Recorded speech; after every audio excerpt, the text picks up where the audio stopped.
Good Saturday evening. Meteorologist Nick Kelly checking in on this Saturday, July 22nd of 2017. We hit 100 yesterday, and most spots did it again for the second day in a row. Let's get you caught up with the setup that we had today. What lies ahead? Starting out with this morning's temperatures, everybody had a warm start. Mid to upper 70s. A few spots like Fort Scott starting near 80 this morning. And look at temperatures just climbing.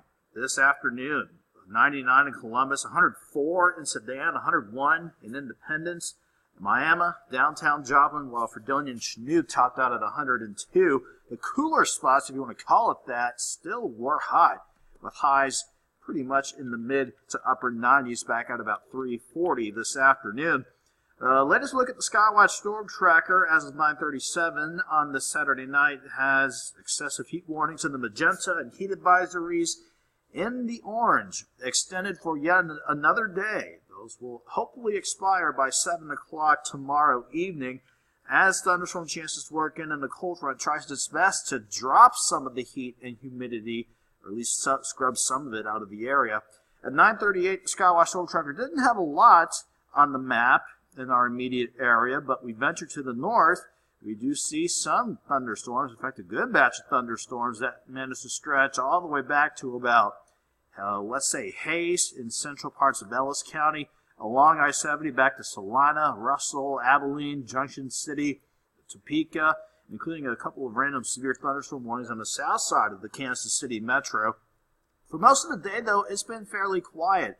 This evening, though, we did manage to have at least a few storms try and pop up in southeastern Kansas, but those couldn't really hold together. They didn't have enough upper-level support to maintain themselves.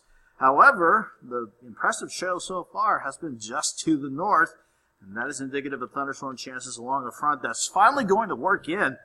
Ever since we got the brunt of this upper ridge of high pressure shifted back to the west, it was right on top of the area for much, if not all, of this week. That's the main reason why it was so quiet around here and it was also so hot and humid. With this change in the jet stream setup, we're finally seeing a short wave in the upper levels also run right along the jet. Even though the brunt of that stays north of us, it is finally allowing the cold front at the surface to finally work in from the north. Here's what it'll do as we run through the future track and looking at a good portion of the week with this view of the future track. For the rest of the night, the front will continue to sink in from the north, and we will see at least some thunderstorm chances with it, mainly in our northern counties. That's the best chance for any widespread scattered thunderstorms going into the overnight. As long as this front's still around, though, as we go into tomorrow afternoon and even tomorrow evening, we'll hold on to some thunderstorm chances around here. But you can see the colored contours indicating that it's not going to really cool us down. We're going to continue to see temperatures in the 90s going into early next week as this front eventually washes away. And the upper level setup has yet another upper level ridge that will set itself up on top of the area. That will keep us hot for much of the week.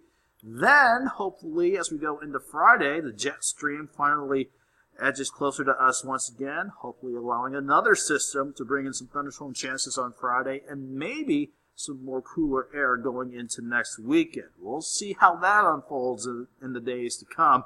For this evening, though, it's all about the thunderstorms to the north. They're going to try their best to work their way down to the south. Still, I contend that our northern counties, mainly north of, let's say, Neodesha, Pittsburgh, Lamar, Greenfield, that's the best shot for any thunderstorms overnight. Still, though, let's hold on to those chances as we get Sunday morning underway with lows near 76.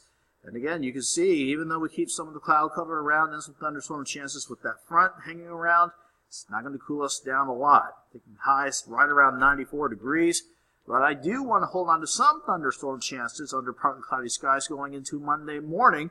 We should see lows as a result drop to 72. The 7-day has us at 92 with partly sunny skies. A quiet Monday lining up for us. Maybe a spot storm or two Tuesday and Wednesday, but overall we keep things hot and humid with highs back into the mid-90s. 99 on Thursday. Some spots could be near 100 again come Thursday afternoon.